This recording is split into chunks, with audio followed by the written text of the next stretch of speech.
साथियों नमस्कार। ईश्वर को लेकर बहुत सारे लोग सिर्फ मानते हैं, जानते बहुत कम लोग हैं। और जो लोग मानते हैं, समय निकलने के बाद वो जानने का प्रयास करते हैं, और जब जानने का वक्त होता है तब समय निकल जाता है। उनके अंदर बहुत सारा कचरा भर चुका होता है। जब वो कचरा निकलेगा तब ही ईश्वर को प्राप्त कर सकते हैं। ईश्वर क्या है, ईश्वर को किस प्रकार से प्राप्त किया जा सकता है। आप जब दुनिया के जो प्रमुख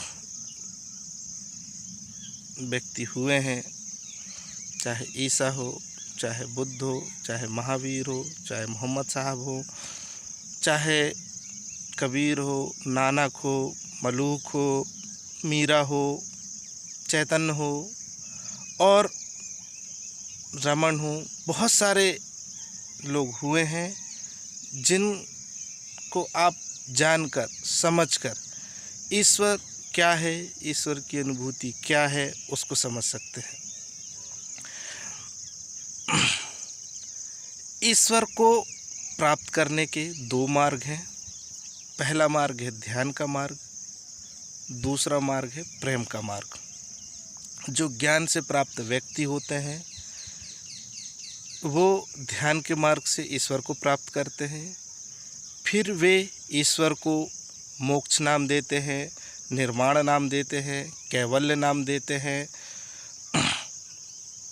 सच्चित आनंद नाम देते हैं, सत्य नाम देते हैं, और ऐसे बहुत से नाम हैं जो आप आगे जाएंगे, ईश्वर की दुनिया में जाएंगे तब आपको पता चलेगा। ठीक, वे ध्यान के मार्ग से ईश्वर को प्राप्त करते हैं, ध्यान के मार्ग से अपने अहंकार को समाप्त करते हैं, और जब अहंकार समाप्त हो जाता है, शून्य हो जाता है, तब जो चीज़ प्राप्त होता है उसे ही वो ईश्वर कहते हैं।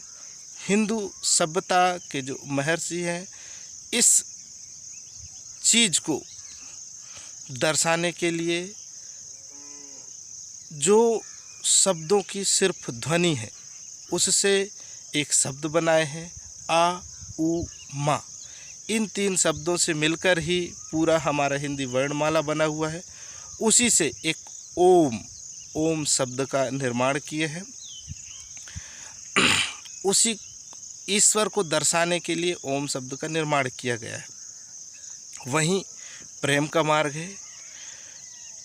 प्रेम के मार्ग से जो ईश्वर को प्राप्त करते हैं वो ईश्वर को परमात्मा नाम देते हैं, परमानंद नाम देते हैं। और आनंद जब परम पर पहुंच जाता है उसी को परमात्मा कहते हैं, उसी को परमानंद कहते हैं। तो जो साथी प्रेम के मार्ग से ईश्वर को प्राप्त करना चाहते हैं वे प्रेम जो अभी बच्चों के साथ है, पत्नी के साथ है, प्रेमिका के साथ है, माँ बाप के साथ है, ठीक, प्रेम को सिर्फ यहीं तक सीमित ना करें। प्रेम को आप बढ़ाइए, बड़ा कीजिए। प्रेम को सजीवों के पास ले जाइए, प्रेम को निर्जीव के पास ले जाइए। एक पत्थर है, घर के दरवाजे हैं, खिड़कियां हैं, घर की दीवारें हैं, पेड़ पौधे हैं, जानवर है, चींटियां हैं, आसमान है। प्रकृति के हर जो कण कण है उनके लिए आप प्रेम लाइए, प्रेम का वृक्ष बनाइए। प्रेम जैसे ही आपके अंदर फलेगा फूलेगा, प्रेम का बीज आपके अंदर है। प्रेम शब्द में मत जाइए, प्रेम को जिए, प्रेम का अनुभव लीजिए, प्रेम का आनंद कीजिए। देखेंगे धीरे धीरे आप उस परमात्मा को अनुभव कर पाएंगे। परमात्मा को, मोक्ष को, सत्य को, निर्वाण को, कैवल्य को देखा नहीं जा सकता, उसको सिर्फ अनुभव किया जा सकता है।